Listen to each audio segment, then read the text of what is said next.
Hello স্টুডেন্টরা, tuition রুমে তোমাদের স্বাগতম। আজকে আমি তোমাদের ক্লাস 8-এর বাংলার পথ চলতি গল্পটা পড়াবো। এর লেখক হচ্ছে সুনীতি কুমার চট্টোপাধ্যায়। এখানে অনুশীলনীর প্রশ্নোত্তরগুলো নিয়ে তোমাদের আলোচনা করব। তোমরা প্রশ্নগুলো দেখবে এবং খাতায় লিখে নেবে। ভিডিওটা তোমরা প্রথম থেকে শেষ অবধি দেখবে, মাঝখানে ছেড়ে দেবে না বা স্কিপ করে করে দেখবে না। আর চ্যানেলটিকে ভালো লাগলে প্লিজ একটা সাবস্ক্রাইব করে দেবে, শেয়ার করে দেবে যাতে অন্যেরা দেখার সুযোগ পায়, আর একটা লাইক দিতে ভুলবে না। আর এই পড়াটা তোমাদের কেমন লাগলো সেটা কমেন্ট বক্সে কমেন্ট করে জানাবে। দেখো, প্রশ্নেতে আসা যাক। লেখকের কোন ট্রেন ধরার কথা ছিল? লেখকের দেরাদুন এক্সপ্রেস ধরার কথা ছিল। তারপর দেখো, একটা তৃতীয় শ্রেণীর বগির কাছে একেবারে লোকের ভিড় নেই কেন? উত্তর দেখো, তৃতীয় শ্রেণীর বিরাট বগিটি গুটিকত কাবুলিওয়ালা দখলে থাকার জন্য সেখানে একেবারে লোকের ভিড় নেই। তারপরে প্রশ্ন দেখো, পাঠানদের মাতৃভাষা কি? উত্তর দেখো, পাঠানদের মাতৃভাষা হলো পশতু। তারপর দেখো, বৃদ্ধ পাঠানের ডেরা বাংলাদেশের কোথায় ছিল? উত্তর দেখো, বৃদ্ধ পাঠানের ডেরাটা ছিল বাংলাদেশের পটুয়াখালীতে। তারপরে দেখো, খুশ হালখা খট্টক কে ছিলেন? উত্তর দেখো, খুশ হালখা খট্টক ছিলেন পশতু ভাষার সর্বশ্রেষ্ঠ কবি। কেমন? তারপর দেখো, আদম খাঁ ও দূরখানির কিসসার কাহিনী কেমন? দেখো, উত্তর দেখো, আদম খাঁ ও দূরখানির কিসসার কাহিনী হলো দিল ভাঙা। কেমন? তারপর দেখো, এই পাঠ্যে কোন বাংলা মাসিক পত্রে উল্লেখ আছে? উত্তরে দেখো, এই পাঠ্যে প্রবর্তক মাসিক পত্রটির উল্লেখ আছে। তারপরে দেখো, রোজার উপোসের আগে কাবুলিওয়ালারা ভরপেট কি খেয়েছিলেন? উত্তরে দেখো, কাবুলিওয়ালারা রোজার উপোসের আগে বড় বড় পাঠান রোটা আর কাবাব ভরপেট করে খেয়েছিল। তারপরে দেখো, তসবিহ শব্দের অর্থ কী? তসবিহ শব্দটির অর্থ হলো জপমালা। এখানে প্রশ্নগুলো তোমরা সব দেখবে, ভালো করে দেখে নিয়ে খাতায় লিখে নেবে, আর স্কিপ করে করে দেখবে না বা মাঝখানে ছেড়ে দেবে না, তাহলে ইম্পর্টেন্ট প্রশ্নগুলো মিস করে যাবে। অনুশীলনী থেকে আমি সব প্রশ্নের উত্তরগুলো লিখে দিয়েছি। কেমন? তারপরে দেখো, আরবি ভাষায় ঈশ্বরের 99টি পবিত্র ও সুন্দর নামকে কি বলা হয়? উত্তর দেখো, আরবি ভাষায় ঈশ্বরের 99টি পবিত্র সুন্দর নামকে নব্বদ ও নও অসমা-ই হাসানা বলা হয়। এবার দেখো, 3 নম্বরে বলেছে নিম্নলিখিত শব্দগুলি সন্ধি বিচ্ছেদ। হুঙ্কার, হুম যুক্ত কার, স্বস্তি, সু যুক্ত অস্তি, বিষয়ান্তর, বিষয় যুক্ত অন্তর। তারপরে দেখো, স্টেশনে পৌঁছে লেখক কি দেখেছিলেন? উত্তর দেখো, স্টেশনে পৌঁছে লেখক দেখেছিলেন যে ট্রেনটি সময় মতো এলে মধ্যম শ্রেণী এবং দ্বিতীয় শ্রেণীর অসম্ভব ভিড়, তাই লেখক বিভিন্ন কামরা ঘুরে শেষে একটি তৃতীয় শ্রেণীর থাকা বগির কাছে এসে থমকে দাঁড়ালেন, কারণ বগির দরজা আগলে থাকা কয়েকজন দোহারা চেহারা কাবুলিওয়ালা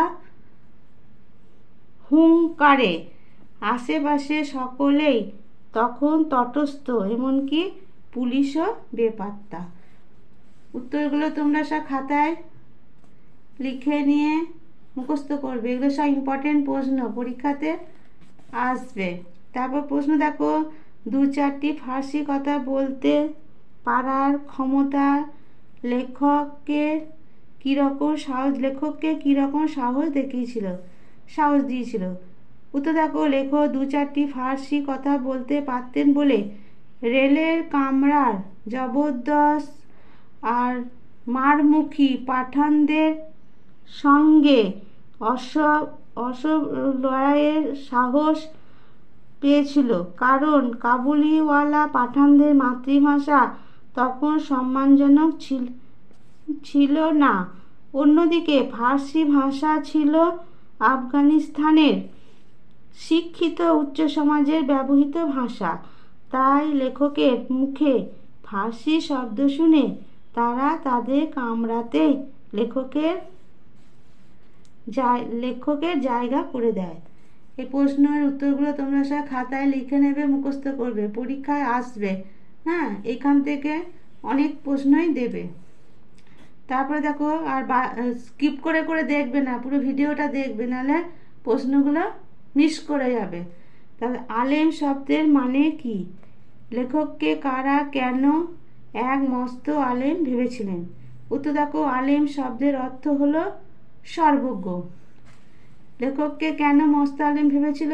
উত্তরে দেখো, আফগানিস্তানের পশতুভাষী পাঠানরা লেখককে এক মস্ত আলেম ভেবেছিল, কারণ তখন আফগানিস্তানের শিক্ষিত উচ্চ ভদ্র সমাজের সরকারি ভাষা ছিল ফার্সি। পাঠানদের মাতৃভাষা অতি সাধারণ পশতুর সম্মান তখন ছিল না।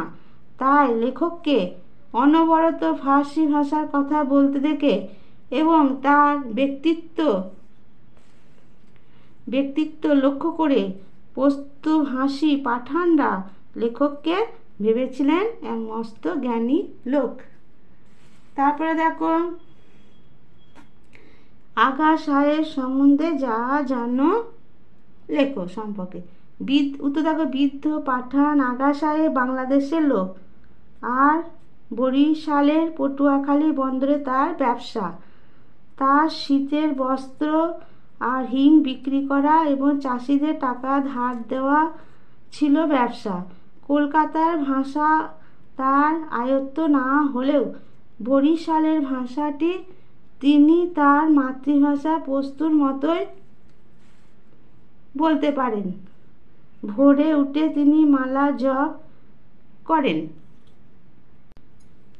তারপরে প্রশ্নটা দেখো, লেখকের সামনে বেঞ্চি দুই পাঠান সহযাত্রী নিজেদের মধ্যে যে আলোচনা করছিলেন তা নিজের ভাষায় লেখো।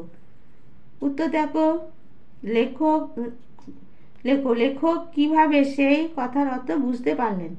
উত্তর দেখো, সামনের বেঞ্চে দুই পাঠান সহযাত্রী নিজেদের ভাষায় লেখকের সম্পর্কে বলছিলেন যে তিনি ভীষণ বিদ্বান এবং বুদ্ধিমান, ইংরেজদের লেখা সমস্ত বই পড়েন, ফার্সি পড়েন, এমন কি তাদের কথাগুলো বুঝতে পারেন এবং তাদের সম্বন্ধে কত খবর জানেন। তারপরে প্রশ্নের উত্তরটা একটা প্যারা করে লিখবে।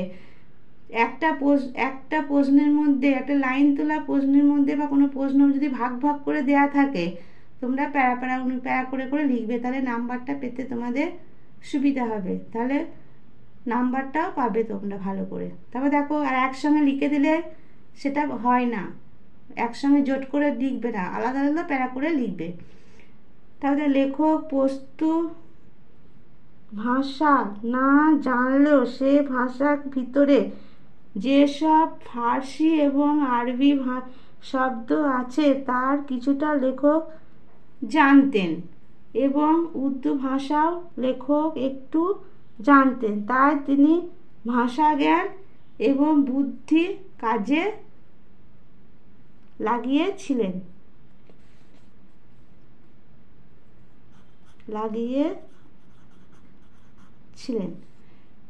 দেখো, এটা আমি লিখে দিলাম, লাগিয়েছিলেন, ভাষা জ্ঞান বুদ্ধি কাজে লাগিয়েছিলেন। এগুলোই ছিল এই প্রশ্ন। তোমরা দেখবে এবং খাতায় লিখে নিয়ে মুখস্থ করে নেবে। আর পড়াটা কেমন ছিল সেটা আমাকে কমেন্ট বক্সে জানাবে। ঠিক আছে, চ্যানেলটিকে ভালো লাগলে প্লিজ একটা সাবস্ক্রাইব করে দেবে। আর শেয়ার করে দেবে যাতে তোমাদের বন্ধুরা দেখার সুযোগ পায়, আর একটা লাইক দিতে ভুলবে না। আজকেই আমি আমার ভিডিওটা এখানেই শেষ করলাম।